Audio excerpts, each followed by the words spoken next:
The first thing we'll need is the data. So where do we get data about these broken links? There are a number of tools on the web that can do this.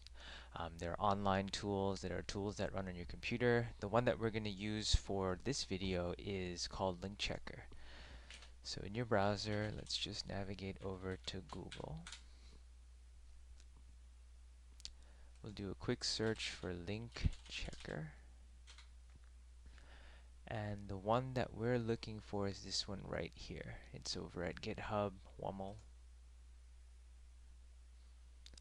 Let's click over to the main page, and this is the tool that will look for broken links. There's a number of different versions. There's an exe for Windows platform. There's a Debian package for those that have Debian Linux installed. And then there's a tar gzip file that you can build yourself. On the Windows platform, I downloaded this particular version. I already have it installed.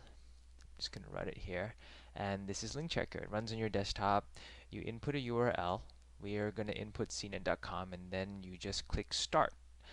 It will then crawl or spider the cnet.com site, going from page to page, checking to see whether links are giving a correct response, basically 200 response, or it will record whatever response that it gets from the server. One thing to keep in mind is that cnet.com is a very, very large site, and if you wanted to actually sit through and spider or crawl their entire site, you'd probably be sitting for quite some time. So go into Edit, Options, and set the recursive depth to 2. By default, it's -1, which means that it will just crawl through until it hits a page that it's already hit before, and then stop. And it will keep doing this until it's crawled every single page that it can find.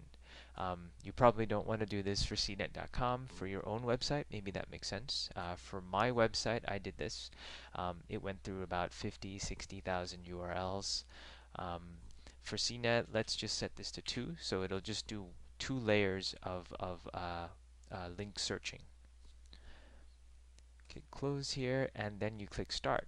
I'm not actually going to go through this because it actually takes a few minutes.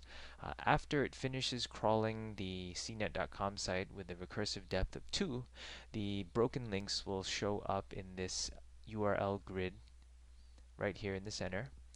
And after it finishes, you can just click File, Save Results, which is currently disabled because there's no results.